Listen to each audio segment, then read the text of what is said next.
मी अण्णासाहेब ठाकरे आणि आपण पाहत आहात राजर्षी न्यूज. मित्रांनो, आजवर आपण आमच्या या युट्यूब चॅनलवर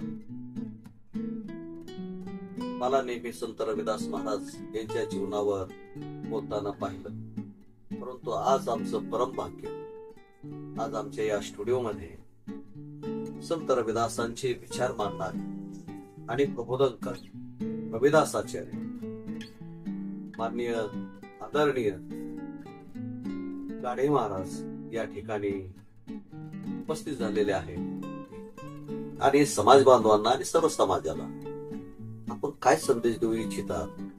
आपण यापूर्वी आमच्याशी चर्चा करताना एक महत्वाचा विषय मांडला.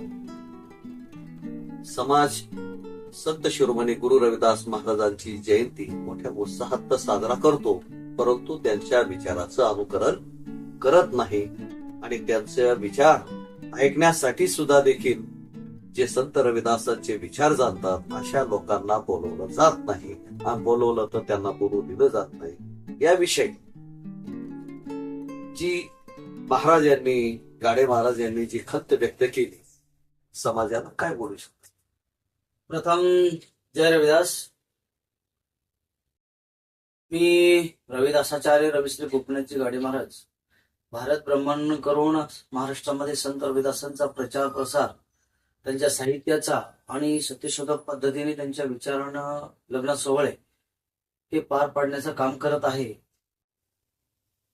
धाकतोडे साहेब यांच्या राजश्री शौ न्यूज चॅनलला भेट देऊन गुरु रविदास महाराज समाजासमोर मांडताना कसे मांडायचे, परंतु महाराष्ट्रामध्ये अशी परिस्थिती झाली की पंजाबमध्ये जर पाहिलं तर त्यांनी एक 70-80 वर्षापासून जास्त काळ गेलेला नाही, त्यांनी चांगल्या पद्धतीने समाजापर्यंत गुरु रविदासांचे विचार रुजवण्याचं काम केलेलं आहे.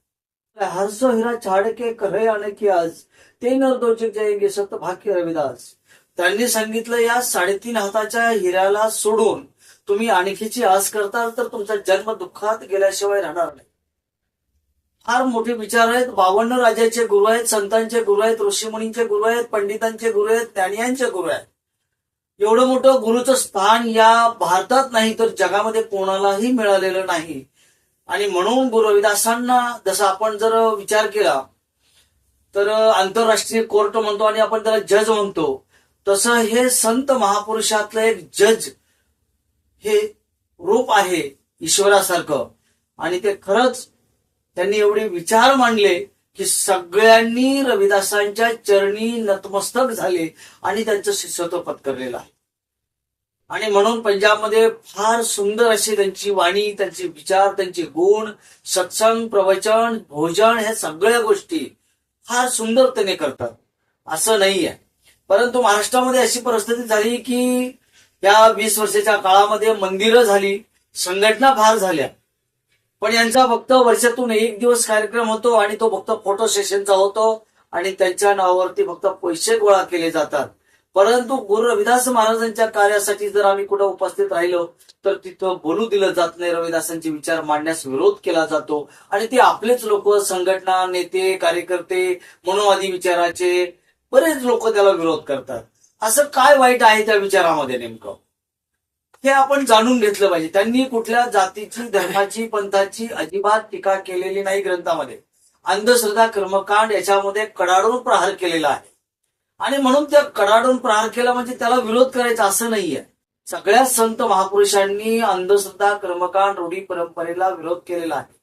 आपण प्रत्येक गोष्ट एखाद्याला विचारायला गेलो, सांगायला गेलो की आपण म्हणतो, अरे ती परंपरा आलेली आहे, ती कशी सोडता येईल. मला सांगा, 20 वर्षापूर्वी आम्हाला कपडे नव्हते अंगात घालायला शाळेत गेल्यानंतर, मग ते परंपरा कशी म्हणता येईल आपल्याला कुठलीच. सप्ते म्हणतो तर सप्ते आपण हे 40 वर्षापूर्वीपासून पाहत आलो. याच्या अगोदर कुठला सप्ताह नव्हता, मंदिरं सुद्धा नव्हती, कुठेतरी मंदिर बघायला मिळायचं. पण ही काय परंपरा होती का? परंपरा कशाला म्हणायचंय की पूर्वी त्याला हजारो वर्षापासूनची एखादी गोष्ट आहे तिला आपण परंपरा म्हणू शकतो. किंवा माणसाचा जन्म झालाय, तो कधी झाला असेल, आदिमानव असेल, काय असेल ते असेल, परंतु तो मानवाचा जन्म झाला तर तो परंपरा म्हणू आपण त्याला एक गोष्ट. परंतु काहीतरी आपण कुठंतरी थांबलं पाहिजे. आणि संत महापुरुषांचे विचार घेऊन समाजामध्ये प्रेरित केलं पाहिजे. आणि खरंच संतांचे विचार प्रेरित करत असताना कुठल्याही अंधश्रद्धा कर्मकांडाला आपण बळी नाही पडलं पाहिजे, हे मात्र निश्चित आहे. आणि मी स्वतः महाराष्ट्रभर बरेचसे जिल्हे, जवळजवळ 30 जिल्हे फिरलो. नागपूरच्या खाली 4 जिल्हे राहिले.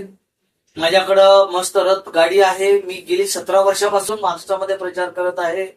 आणि मला इतकं ज्ञान रविदासांनी दिलं की त्यांना जन्म घेऊन 650 वर्ष झाली, पण मी आज त्यांच्या विचारावरती जिवंत आहे. आणि त्यांचे माझ्याकडे विचार जर नसते, मी त्यांच्या विचाराच्या अधीन जर नसतो, तर आज मी तुम्हाला गाडे महाराज कोण आहे हे कोणालाही आज महाराष्ट्राला कळलं नसतं. माझी रविदासांच्या विचारामुळं अशी ओळख झाली की कमीत कमी भारतात 10, 15, 20 राज्यामध्ये, त्याच्यानंतर बाहेरच्या देशात 20-25 देशामध्ये ओळख झाली व्हॉट्सअपद्वारे. हे गुरु रविदासांच्या विचाराची प्रेरणा आहे. आणि खरंच जोपर्यंत तुम्ही गुरु रविदासांचा विचार म्हणजे अमृतवाणी वाचत नाही, त्याचा अर्थ तुम्हाला कळत नाही, तोपर्यंत त्याचा आनंद तुम्हाला मिळणार नाही. म्हणून एक अभंग म्हणून दाखवतो. सुंदर असा अभंग असा आहे की ज्यावेळेस काशीचे पंडित आणि गुरु रविदास महाराज आणि तिथला एक राजा होता, नागरमल राजा हरवेंद्र सिंग, यांच्यामध्ये चर्चा झाली, परीक्षा घेण्यात आली. आणि त्या परीक्षेमध्ये गुरु रविदास महाराजजी पास झाले. आणि पास झाल्यानंतर त्यांचं असं अगोदर ठरलं होतं त्या राजाचं की जो परीक्षेमध्ये पास होईल त्याला सोन्याच्या पालखीमध्ये बसून काशीनगरामध्ये शोभायात्रा काढली जाईल. आणि म्हणून गुरु रविदासांनी परीक्षा पास झाले आणि त्या काशीनगरात शोभायात्रा त्या राजाने काढली आणि ती पंडितांच्या खांद्यावर होती. आणि म्हणून त्या पंडितांच्या खांद्यावर सोन्याच्या पालखीत बसलेले असताना ते भारावून गेले. त्या भगवंताला धन्यवाद देताना, कोणता भगवंत आहे हे मला माहित नाही, परंतु गुरु रविदास महाराज भगवंत ज्यांना म्हटलेला आहे तो भगवंत म्हणजे एक निर्गुण निराकार आहे. तो प्रत्येकाच्या हृदयामध्ये आहे, प्रत्येकाच्या अणुरेणूमध्ये आहे. तो निर्गुण आहे, तो दिसत नाही. सगुण भक्ती नाही, निर्गुण भक्ती आहे. भक्तीतूनच त्यांनी मुक्ती केलेली आहे, परंतु भक्ती त्यांनी कुठपर्यंत ठेवली आणि त्यांनी मुक्ती कुठे घेतली हा प्रश्न आहे त्याच्यामध्ये. परंतु भक्ती करूनच त्यांनी मुक्ती मिळवली. म्हणजेच काय केले की समाजाला फार मोठे विचार दिलेले आहेत. कारण अंधश्रद्धा कर्मकांडातून मुक्ती मिळावी म्हणून त्यांनी हा संघर्ष केलेला आहे. जय रविदास मित्रांनो, गाडे महाराज यांच्या मुलाखतीचा पहिला भाग आपण आज या ठिकाणी पाहिला. उर्वरित भाग उद्या क्रमशः चालू आहे. धन्यवाद.